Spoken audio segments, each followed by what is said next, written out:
Sociedad a través del canal 19, canal Cinevisión. Para todo Estados Unidos pueden vernos a través de Dominican Network. Eso, que no se le olvide, ¿verdad? Dominican Network, todo Estados Unidos.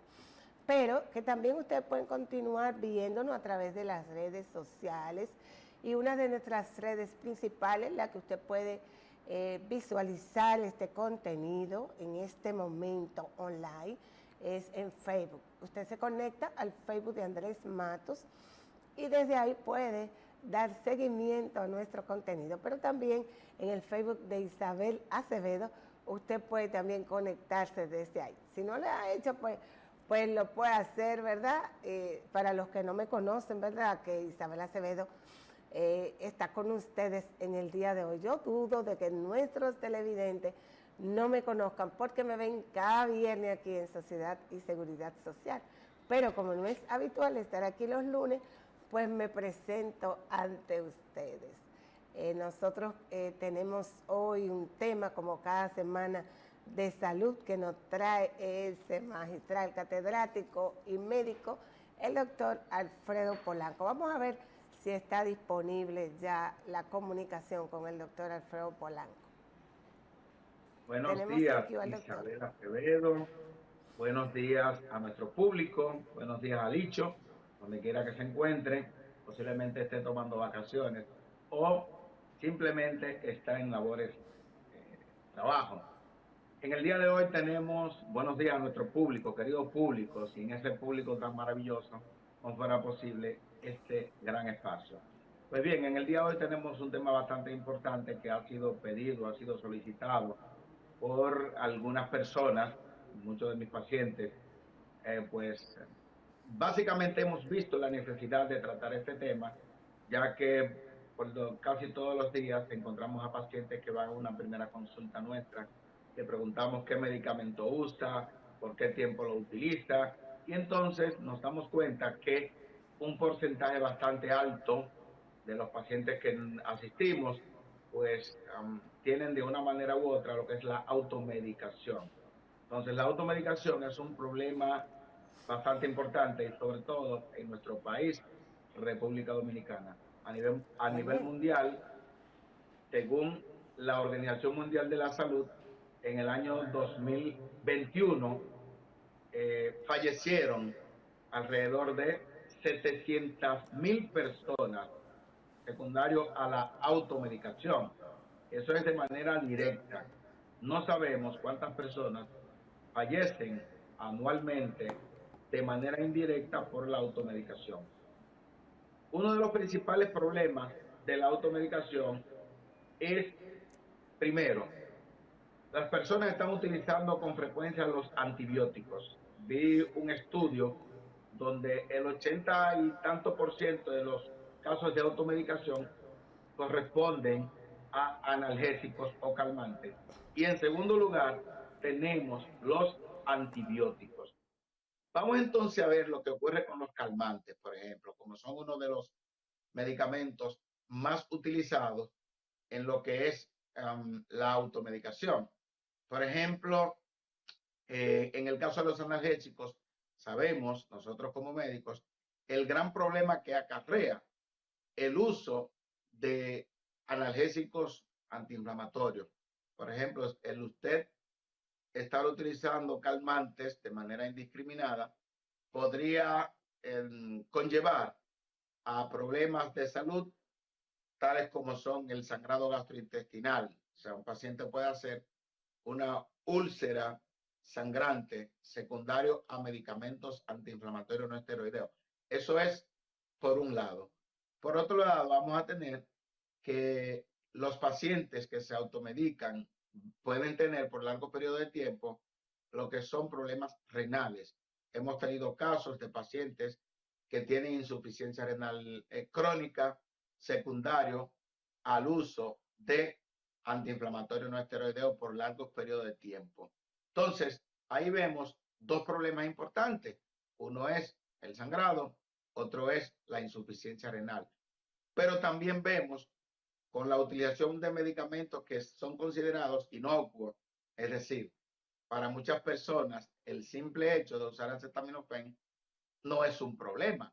Sin embargo, el uso de acetaminofén de forma indiscriminada y en pacientes, sobre todo con problemas de hígado, pacientes con hepatopatía aguda o hepatopatía crónica, que son problemas de hígado bastante importantes, pues este tipo de pacientes podría tener complicaciones bastante importantes, como una insuficiencia hepática, sobre todo si se adjunta el acetaminofén con el alcohol. De manera que ustedes ven cómo muchos problemas que nosotros tenemos o que podemos acarrear, que pueden conllevar a morbilidad, mortalidad de los pacientes, es el uso, la automedicación de analgésicos antiinflamatorios no esteroideos. Eso es una parte. Por otra parte, vamos a tener Doctor, lo que es, sí, si pudiera aprovechar para hacerle una pregunta al doctor. claro, claro.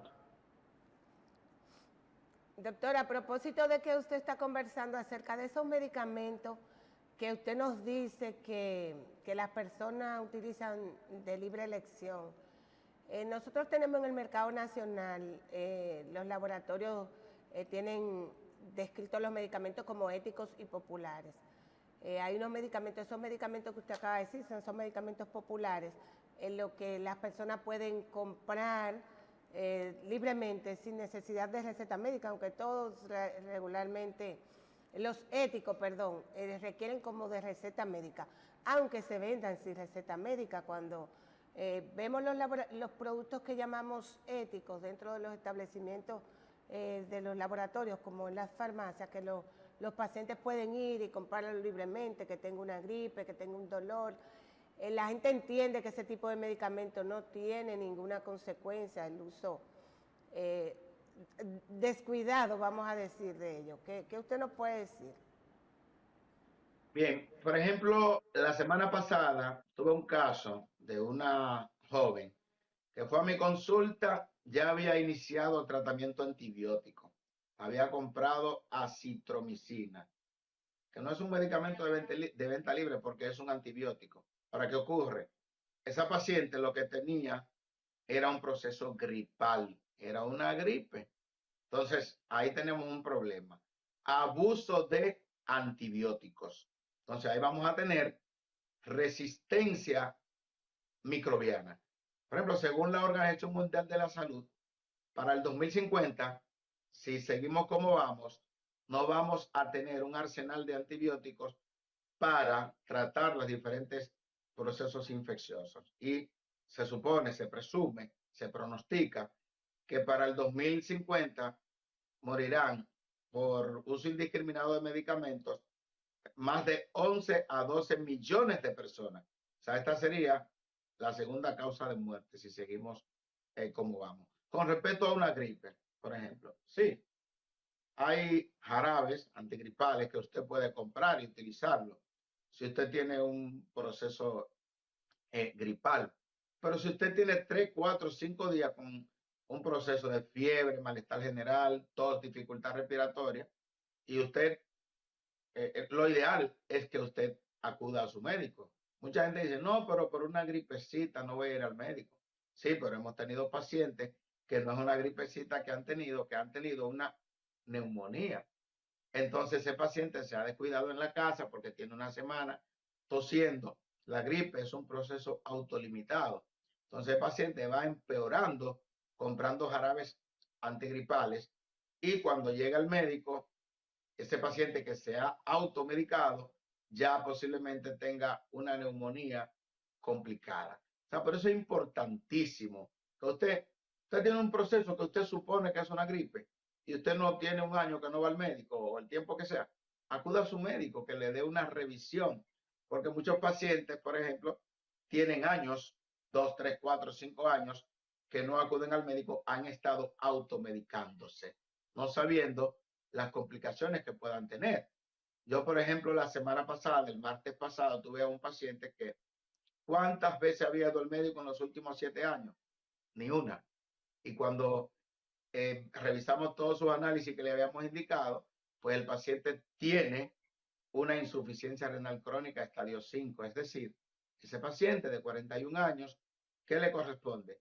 Tratamiento de diálisis. ¿Por qué? Porque si ese paciente 7 años atrás, 6 años atrás, hubiera acudido al médico y no se estuviera automedicando por algunas situaciones que tenía, posiblemente ese paciente no habría llegado a requerir terapia de diálisis. Y me pregunta, ¿pero por qué tiempo la diálisis?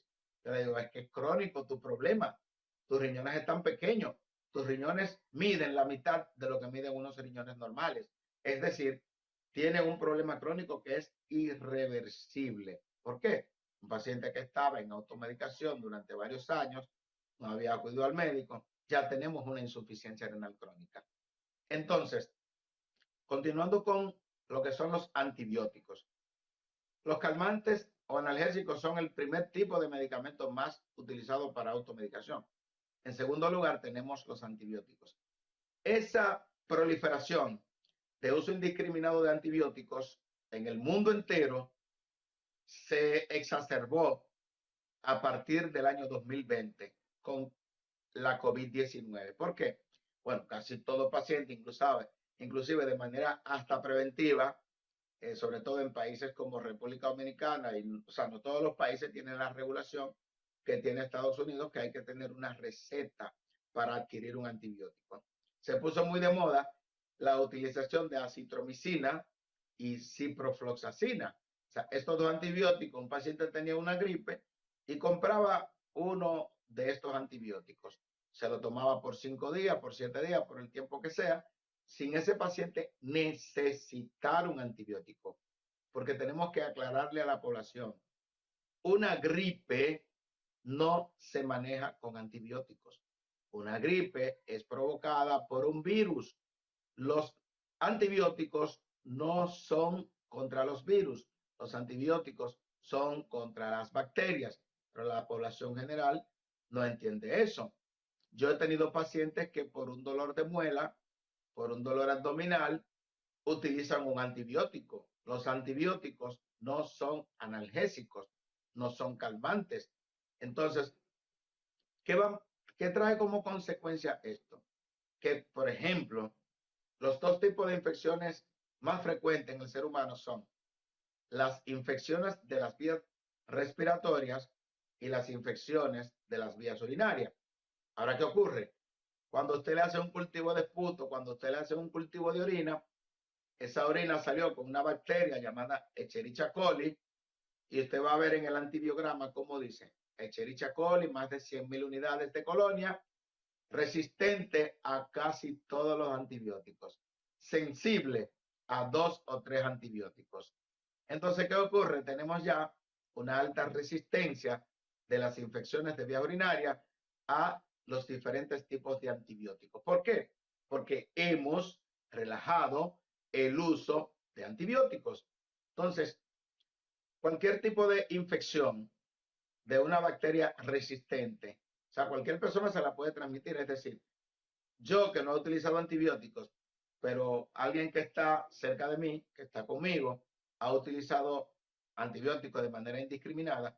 Si yo adquiero esa bacteria, por ejemplo, el bacilo de la tuberculosis, por ejemplo, yo puedo adquirir un bacilo de la tuberculosis resistente, aunque yo haya tenido por primera vez una tuberculosis. Entonces, es como si yo hubiera sido manejado anteriormente para el bacilo de la tuberculosis sin tener tuberculosis. Entonces, eso ocurre con las bacterias resistentes, que lamentablemente, por eso es que dicen claramente la Organización Mundial de la Salud, si no se controla el uso indiscriminado de antibióticos, sobre todo, no vamos a tener para el 2050 un arsenal terapéutico adecuado. ¿Por qué?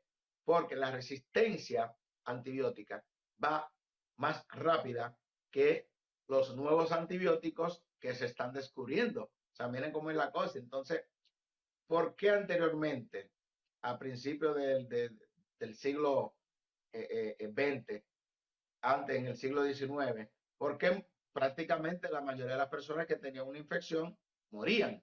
¿Por qué? Porque no habían antibióticos. Bueno, pues así vamos a estar para el 2050 si seguimos como vamos.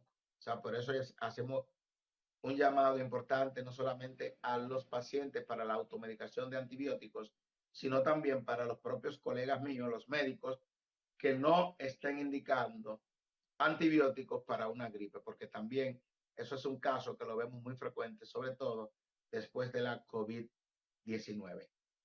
Otros medicamentos que se usan de manera inadecuada son los medicamentos antihipertensivos.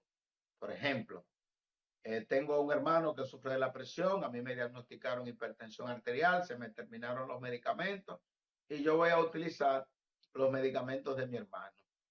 Lamentablemente, hay diferentes tipos de medicamentos para la presión y se le indica uno para cada paciente. O sea, cada paciente es particular, individual. Por eso es que no hay un solo medicamento que le controle la presión a todo el mundo, porque depende de la raza, depende del sexo, depende de si es una hipertensión arterial esencial o primaria, si es un tipo de hipertensión secundaria, si se acompaña de diabetes, por ejemplo.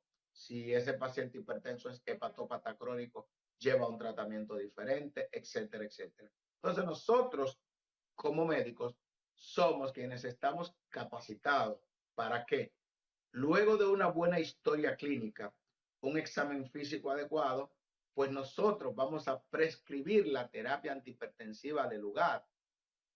Más del 30% de la población mundial adulta es hipertensa. Entonces los medicamentos para la presión son uno de los medicamentos más utilizados a nivel mundial. Pero usted ha visto que somos 5 hermanos, por ejemplo, que somos hipertensos y cada uno va a llevar un tratamiento que es diferente. ¿Por qué? Porque no todos tenemos el mismo cuerpo, no todos tenemos la misma receptividad de los medicamentos. Igualmente que con los medicamentos para la diabetes. Estamos hablando de las enfermedades crónicas más comunes que existen. Entonces usted va a ver cómo muchas personas se automedican para, que me dijeron que soy prediabético o que tengo un chin de diabetes. No, no tiene un chin.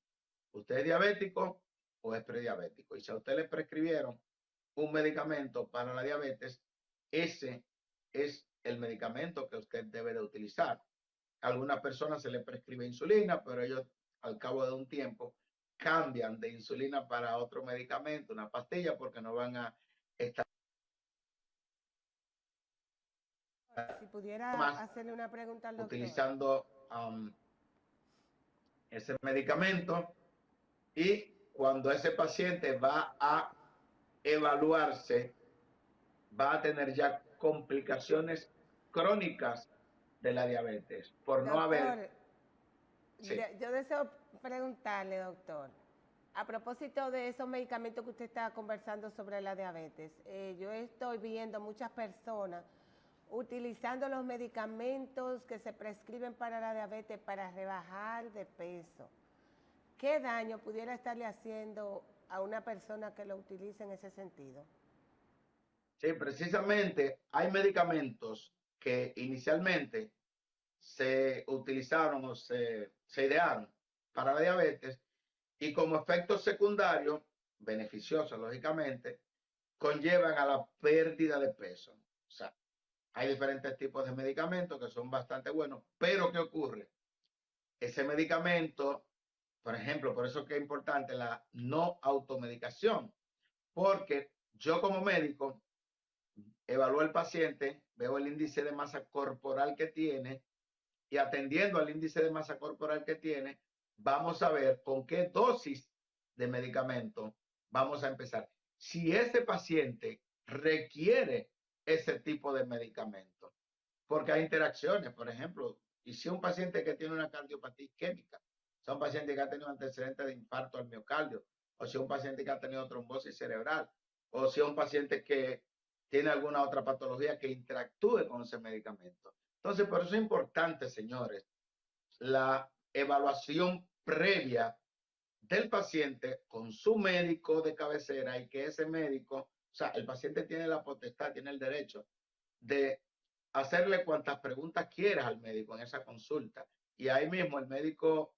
se la responde y va a salir más satisfecho. El médico le va a decir si conviene o no utilizar tal o cual medicamento.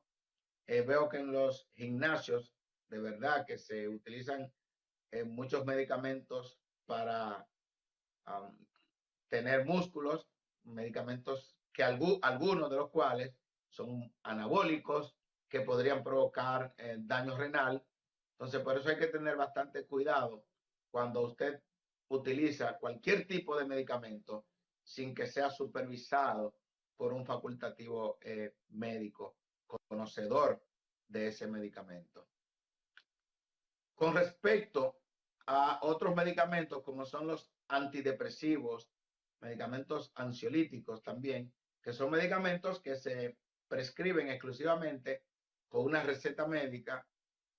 Las personas que utilizan este tipo de medicamentos, que ustedes ven que para hacerle la indicación le piden hasta la cédula, deben de tener bastante cuidado cuando al médico de repente le cambia ese medicamento por otro y le quedaron algunas pastillas y por ahí hay alguien en la casa que lo podría dar un mal uso. Por ejemplo, hay medicamentos para dormir, hay medicamentos para diferentes situaciones que hemos visto cómo algunas personas le dan un mal uso sin necesitarlo. Entonces, este tipo de medicamentos podrían provocar lo que es hábito, tolerancia y adicción. El hábito es que no van a poder dejarlo. Todos los días van a necesitarlo. La tolerancia es que cada día van a necesitar posiblemente una dosis más alta. Y la adicción ya es la dependencia del paciente a ese medicamento. Entonces, miren cómo lo difícil que es utilizar medicamentos sin usted tener el conocimiento debido, simplemente porque usted ha escuchado, porque usted va a la farmacia y aquí en República Dominicana usted compra cualquier medicamento sin ninguna regulación. Todos hemos tenido algún pariente, algún familiar que nos ha dicho, mira, yo voy para Santo Domingo, yo quiero que me compre tales y tales medicamentos en la farmacia, porque aquí en Estados Unidos esos medicamentos no los puedo adquirir. Todos esos medicamentos los venden en Estados Unidos. ¿Por qué? Cuando vienen al viajecito quieren llevarse en el botiquín todos esos medicamentos, porque en Estados Unidos hay regulación, porque en Estados Unidos esos medicamentos no son de venta libre.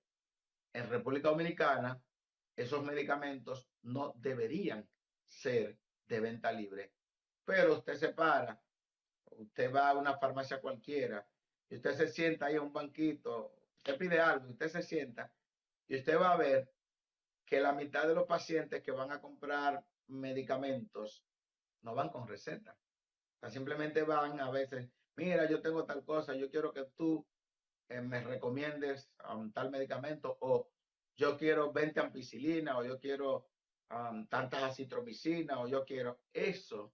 Es el común denominador. O sea, la gente, en sentido general, inclusive para automedicarse, prefieren comprar el medicamento más caro porque si lo compraran con la receta, posiblemente el seguro le cubriera. Ahora, para que el seguro le cubra, yo tengo que tener una pertinencia, el por qué yo indiqué ese medicamento a ese paciente. Hay Doctor otros Blanco, tipos de tenemos, medicamentos. doctor, Perdón. eh, déjeme preguntarle, tenemos una gran cantidad de personas aquí en el país, que yo siempre digo para las autoridades está pasando desapercibido ese tema, pero muchas personas se están automedicando para dormir, buscando medicamentos para poder dormir. ¿Qué usted nos dice de esta conducta que estamos adoptando los Sí, dominicanos? sí, Yo digo después de la que esos pandemia. productos se venden igual que los antigripales, los productos para dormir, en cantidad Sí, igual. sí, después, sí, excelente pregunta. Después de la pandemia, pues una gran cantidad de personas jóvenes, asimismo, jóvenes, han quedado con problemas psiquiátricos, problemas de insomnio. Entonces, ¿qué hacen? Han optado por comprar medicamentos. Por ejemplo, hay muchas personas que en el 2020 le prescribieron un medicamento, que no voy a decir el nombre, pero que usted lo puede comprar, lo puede pedir de boca. Tal medicamento de tantos miligramos y le van a dar la caja que usted quiera. Entonces, ¿qué ocurre? ese medicamento usted no puede utilizarlo durante 1 año, 2 años, 3 años. Ese medicamento sin una supervisión. Hay muchos pacientes que dicen, wow, yo empecé con una tableta de tantos miligramos y ahora he duplicado la tableta y ni aún así estoy durmiendo. Entonces hay pacientes que han cuadruplicado la dosis de la tableta. Entonces usted no sabe cuáles efectos secundarios podría acarrear en usted ese medicamento. Y después de usted, para usted librarse de ese medicamento, va a ser sumamente difícil. Un paciente que va a requerir incluso en muchos casos rehabilitación. ¿Por qué? Porque ya tienen años intoxicados prácticamente con esos medicamentos sin saber el daño que esto puede acarrear. Por eso es importante, señores, que usted pague su consulta, vaya a su médico de cabecera, examínese, evalúese para ver si usted requiere ese medicamento. ¿Por qué? Porque muchas veces usted tuvo un insomnio por una situación de un estrés que pasó, usted tenía un pariente con COVID, usted pensaba que se iba a morir, estuvo muy estresado, le prescribieron un medicamento, pero seguro que ese facultativo le puso una cita para verlo en 1 mes, 2 meses, etcétera. Y en el tiempo que le puso la cita, posiblemente cuando ya le iba a ir disminuyendo ese medicamento o se lo iba a retirar por completo. Y usted no necesita ese medicamento. Hay muchos pacientes que lo ingresan por tal o cual enfermedad y cuando llegan al médico llevan una gran cantidad de medicamentos que estaban usando y le dicen el médico, no, por ahora, déjeme todo eso. Usted ahora está ingresado, usted no necesita todos esos medicamentos. Y ocurre que cuando se le da el alta, que el paciente duró 4 o 5 días ingresado, esa gran cantidad de medicamentos ansiolíticos que estaba usando por cuenta propia, no los necesitaba. Entonces, importantísimo, señores televidentes, que evitemos lo que es la automedicación. Una gran cantidad de dinero se pierde con la automedicación, pero con la automedicación perdemos una gran cantidad de vidas y cada año se Doctor, pierden y se perderán más vidas. Si antes de continuamos que como usted se estamos. nos vaya, doctor, yo quisiera que usted le hable a nuestro público, aunque sea de manera breve, sobre esos medicamentos que se usan para el dolor, que se usan para inflamación, que generalmente la gente los compra y los consume de manera desordenada, porque en algún momento el médico se lo indicó y le indicó, generalmente el médico indica un tratamiento a seguir de varios días, varias cantidades por día, pero ellos indistintamente lo utilizan 1 o 2 en el día, al otro día vuelven y se toman otro, después vuelven y se toman uno. Entonces, se hace como un hábito de estar usando eso porque el médico en algún momento se lo indicó, pero no es que le dan el uso adecuado y ni siquiera saben si tienen por lo mismo que fueron al médico en ese momento. Sí, muy importante. Hemos tenido pacientes que han tenido, por ejemplo, le han indicado un diclofenac, un ibuprofeno para una patología tal o cual, para el dolor. Entonces ese paciente de repente tiene un dolor abdominal, le duele la barriga. Ese paciente se toma el medicamento mencionado anteriormente cada 8 horas. Se le quitó el dolor de barriga, ¿ok? Pero ese paciente posiblemente, o el dolor abdominal, posiblemente, ¿qué tenía? Porque lo hemos visto, una apendicitis. Entonces, el dolor, que se sepa la población, el dolor es un aviso, el dolor es una alarma que nos dice que una parte de nuestro cuerpo tiene problemas. Sin el dolor, muchas enfermedades nosotros no podríamos diagnosticar. Entonces, a veces el paciente tuvo un dolor, se tomó tal o cuantos analgésicos, llega al hospital, cuando lo evaluamos, le ponemos la mano en el abdomen y está completamente sin síntomas. Ah, bueno, a usted no le duele nada. Lo despachamos. A los 2 días llega el paciente con una apendicitis perforada. Oh, pero él no fue al médico antes de ayer. Sí, pero no tenía dolor. Ay, ¿qué pasó? Se tomó 2 calmantes. Entonces eso enmascaró el cuadro de apendicitis. Nosotros cuando vamos a la entrega de guardia todos los días en los hospitales, a las 7:30 de la mañana, por ejemplo, discutimos, tratamos todos esos casos que se presentan en el día a día y vemos cómo los pacientes, por ejemplo, ese paciente que se le perforó el apéndice y que posteriormente hizo un cuadro de sepsis, o sea, una infección generalizada, y que falleció. ¿Por qué murió ese paciente? Aunque en el acta de función se ponga que fue por una apendicitis perforada, nunca va a surgir en el diagnóstico del acta de función que ese paciente murió por una automedicación. Entonces, por eso que le dije, directamente, alrededor de 700,000 personas murieron por automedicación, pero indirectamente, ¿cuántas murieron? Porque en el acta de función no hay un acápite donde diga que ese paciente murió porque el evento inicial lo enmascaró por una automedicación. Porque el evento inicial, el paciente tenía una infección de vía urinaria y comenzó a tomar antibióticos y luego de 3 meses tuvo un proceso de sepsis por bacterias resistentes. ¿Por qué fueron esas bacterias resistentes? Porque ese paciente ya estaba utilizando de forma indiscriminada diferentes tipos de antibióticos. ¿De qué murió ese paciente? Por automedicación.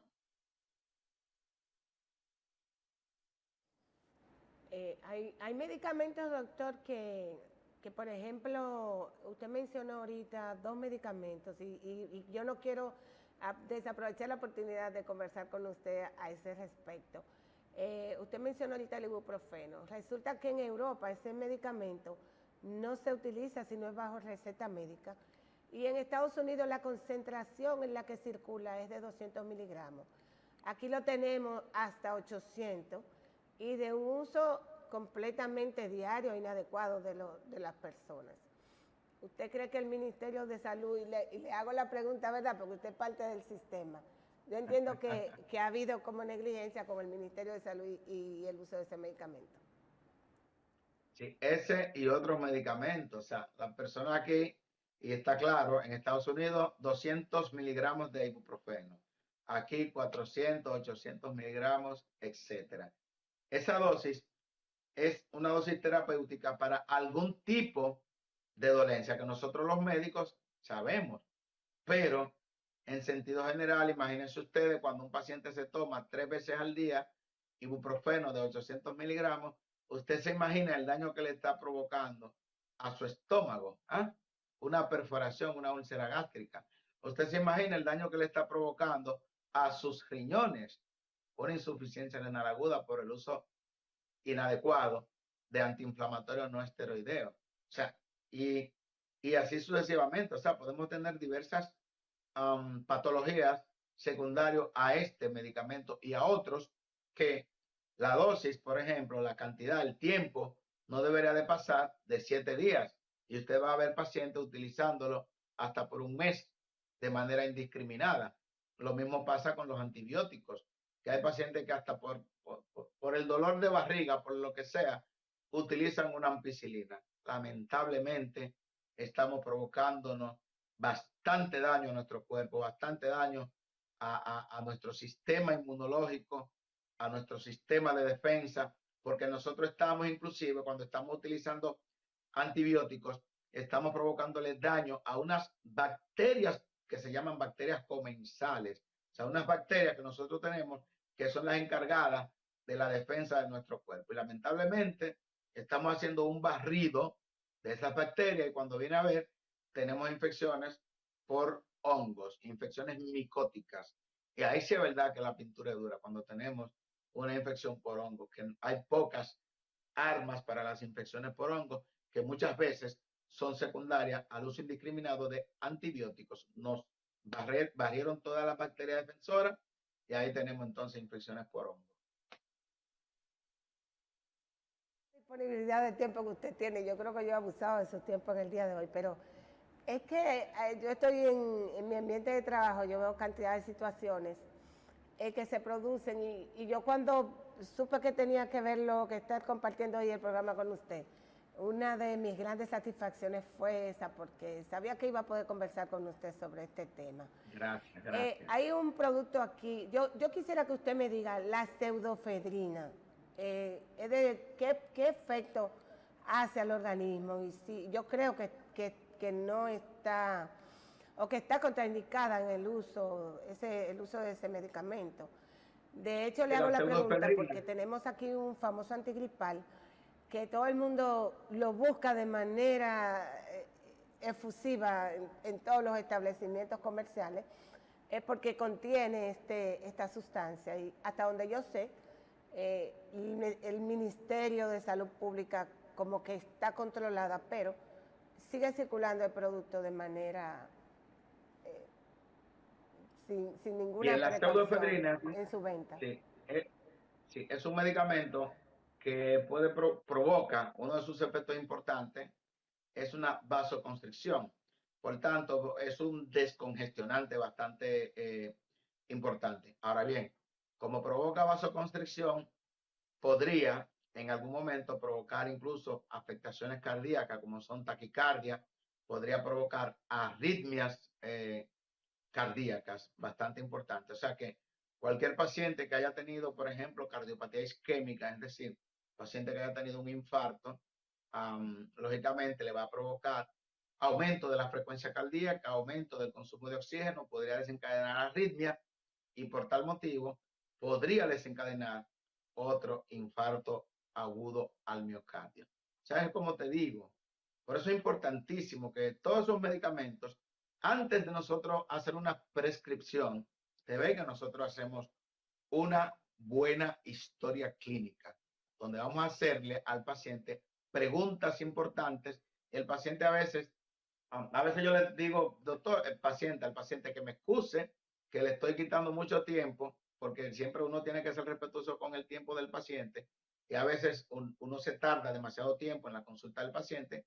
Yo le pido excusa, pero yo le digo, lo que pasa es que usted es un paciente especial y yo tengo que ver que este medicamento que le voy a indicar no choque con alguna patología que usted tenga. Por eso usted ve que uno le pregunta, ¿usted tiene antecedente de asma?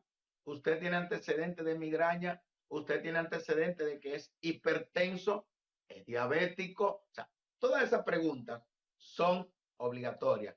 ¿Usted ha tenido alergia a algún medicamento? O sea, son preguntas que nosotros le hacemos al paciente para saber con exactitud que ese medicamento que le vamos a prescribir no choque o tenga la mínima posibilidad de tener efectos deletéreos en ese paciente, para que el paciente no diga, pero mira, yo fui a un chequeo de rutina, fui bien y salí mal, porque estoy mal. Entonces, es importantísimo por eso que el paciente sepa el por qué no ocultarnos cualquier patología que haya tenido, porque nosotros no somos brujos, nosotros actuamos con el método científico. Doctor, esos medicamentos, usted acaba de mencionar asma, y resulta que he visto con mucha frecuencia que personas que tienen niños con asma, cuando lo ven con un cuadro de gripe, pues ellos tienden a medicarlo con esos mismos productos que el médico en un momento determinado, el niño hizo un episodio de asma, el médico le prescribió esos medicamentos, pues ellos desde que lo ven con una gripecita, antes de que el niño haga un episodio de asma, pues le dan el mismo tratamiento que el médico le indicó. Yo creo que eso es muy lesivo para la salud. ¿Qué usted nos dice? Bueno, el asma es una patología crónica reversible. Generalmente se utilizan los broncodilatadores y eso sí, se les recomienda a las madres tener esos agonistas beta-adrenérgicos, esa bombita que para evitar que el paciente exacerbe una crisis asmática. Y esto es porque muchas veces un niño puede tener una crisis asmática tan severa, lo que se llama un estatus asmático, que no le dé tiempo incluso a llegar al médico, a la clínica o al hospital, al centro de salud que sea.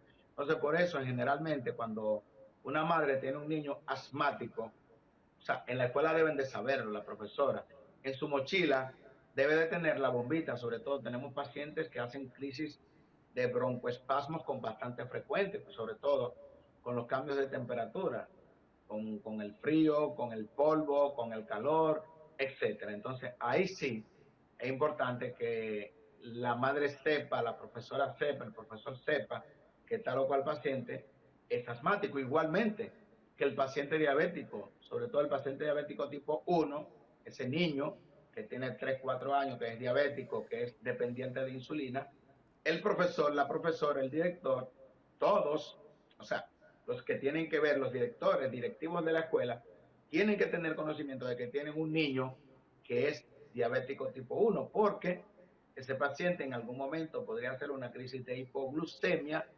y el personal debe de saber cómo manejar esa situación, porque no va a dar tiempo a que ese niño lo lleven al hospital. Entonces, hay situaciones específicas, especiales, en las cuales sí el personal no médico es importantísimo que tenga conocimiento debido para evitar una catástrofe en esa situación.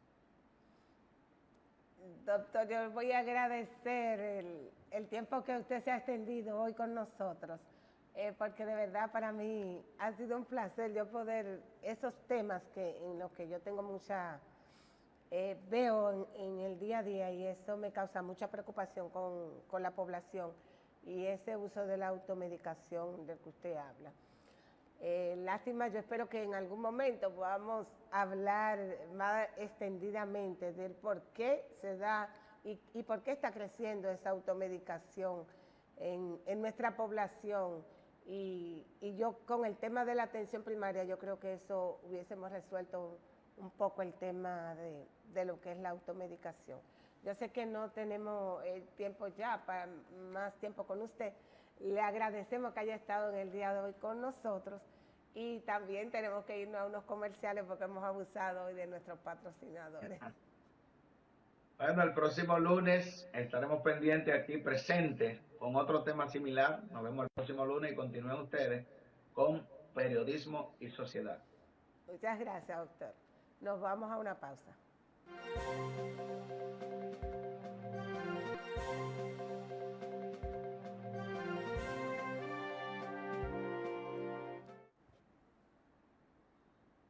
Estamos de regreso con Periodismo y Sociedad. Este lunes de salud que nos trae Alfredo Polanco cada lunes desde acá, desde Periodismo y Sociedad. Realmente una cátedra de información y ese conocimiento y esa sapiencia que tiene el doctor Polanco, que de verdad no podíamos dejarlo ir sin hablar y sin tocar los temas que tocamos. Me siento de manera bien, ha sido bien grato compartir este momento con el doctor. Y lo lamentable del caso, ¿verdad? Es como le dije al doctor, que no teníamos tiempo para conversar sobre las causas, porque si bien es cierto que tenemos un tema en nuestro país de automedicación cada día más creciente, no es menos cierto que una de las problemáticas fundamentales en esa automedicación está en el acceso que tenemos a los servicios de salud, porque de todo es sabido, por nosotros, por ustedes, el tema de cuando uno tiene cualquier situación de salud y tener que asistir a un centro médico de salud. Eso es de verdad que resulta terrible y que es un tema que aquí no se aborda, pero que deberíamos abordarlo. Yo no le voy a dar los números de teléfono, me hubiese gustado, me hubiese encantado que algunos de ustedes de manera breve pudiéramos compartir esa experiencia cuando nosotros buscamos salud en un centro hospitalario de este país. En nuestros teléfonos 809-299-9789, perdón, nuestro WhatsApp, pero los teléfonos 809-262-1919. ¿Y qué sucede al momento de buscar esa atención que nosotros requerimos en los centros de salud? Perfecto. Nosotros necesitamos ir a los centros de salud para medicarnos de manera adecuada y no estarnos automedicando. Pero a la hora que usted tiene una emergencia, ¿qué pasa cuando usted llega al centro de salud y se encuentra con una emergencia y tiene que ir a una emergencia? Usted tiene un dolor, tiene una situación, tiene un malestar de salud. Evidentemente usted va a una emergencia, usted se pasa el día entero en una emergencia. Yo estaba dándole seguimiento al tema y a los casos de las emergencias en este país y realmente ese es un tema, ir a una emergencia. Usted se pasa un día entero en cualquier emergencia, aquí en un hospital, esperando atención por esa emergencia y total, En esa emergencia le van a dar un calmante para la situación que usted está presentando en ese momento y le van a decir que vaya y que asista a su médico. Porque tampoco, son muy pocos los centros de salud aquí que existe un protocolo real a la hora de una emergencia. Y el protocolo para una emergencia, eso pudiéramos hablarlo detalladamente en otro momento por el tema del poco tiempo. Pero las emergencias están supuestas a usted hacerle analítica, hacerle estudios y comprobar que usted tiene para medicarlo. Entonces, como ellos no pueden hacer eso, no tienen vamos a decir que el tiempo suficiente, porque son tanta la cantidad de pacientes, tanta la demanda que tienen, que no le pueden asistir de manera adecuada. Entonces, proceden a darle simplemente la indicación de un producto, de un medicamento que usted va a tomar para resolver en ese momento la situación que usted tiene, pero usted tiene que ir a su médico. Pero ¿qué sucede cuando usted tiene que ir a su médico? Que cuando usted llama a un centro de salud aquí para hacer una cita, a usted le ponen una cita de 5 o 6 meses. Entonces, si no tenemos un acceso adecuado a la salud, ¿cómo podemos aspirar a que eliminemos esa automedicación de la que el doctor estaba hablando? Lo primero que tenemos que comenzar es por ahí, porque hay que atacar ese problema de acceso a la salud. Aquí nos dicen nuestras autoridades en todos los lugares que voy, de actividades que asisto, y cuando veo en los medios nuestras autoridades de salud exhibiendo de manera exitosa que nosotros tenemos un 98% de personas afiliadas al seguro de salud, que el 98% de la población en República Dominicana tiene un seguro de salud. Pero el tema no es exhibir que tenemos un seguro de salud, porque ¿qué pasa con el acceso a esa salud que nos deben de brindar a través de ese seguro de salud? Entonces, cuando nosotros no podemos ni siquiera ir a una emergencia, yo he visto personas en una emergencia pasarse el día entero desde por la mañana, que tú todavía estés en la emergencia, sí, esperando que me atiendan. Una larga cola esperando que le atiendan. Entonces yo pienso que el tema está en que necesitamos trabajar lo que es el servicio de calidad y el acceso a la salud. Lo que sucede es que nosotros como sociedad no reclamamos, no conocemos ni reclamamos nuestro derecho. Entendemos que ese seguro de salud que nosotros exhibimos, que las autoridades exhiben, que nosotros tenemos, en la cual no tenemos un acceso oportuno a esos servicios de manera precaria, nosotros entendemos que el Estado no está haciendo un favor, porque aquí se apuesta a ¿qué? ¿Verdad? A la salud. Después de que existe el problema, vamos a remediarlo. Todas las personas que tienen, por ejemplo, yo veo cantidad de personas que tienen un SENASA subsidiado, están felices porque tienen un SENASA subsidiado y pueden resolver, sí, es cierto. Cuando usted tiene un SENASA subsidiado, va a un hospital y llega al momento en que le pueden asistir en una hospitalización, usted tiene unos servicios de verdad de primera. Usted no va a pagar un centavo, ahí le van a hacer todo lo que usted tiene que hacer, le lo van a medicar, lo van a tratar, y usted se va a ir a su casa en el momento que tenga que irse sin pagar, sin ningún pago adicional en ese momento, ¿verdad? Porque yo le digo que no son gratuitos los servicios que nos ofrece el Estado.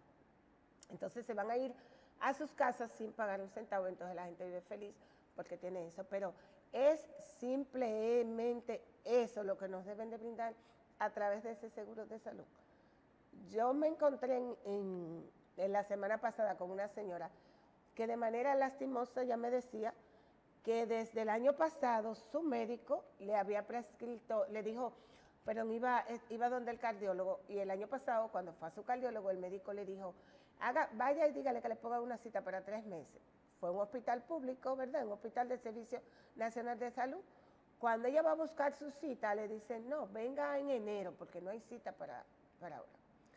Pues la señora fue en enero y fue ahora, y todavía no le han podido colocar la cita a la señora, no hay cita para atenderla con su cardiólogo.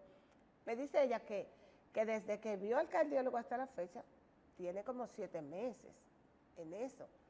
Pero estuve conversando con alguien ayer que está dándose seguimiento para un tema de salud, que cuando tiene que asistir a un otorrino, hacerse un estudio, pero tiene que esperar como hasta mayo para poder ir a hacerse ese estudio. Y tienen un problema serio de salud.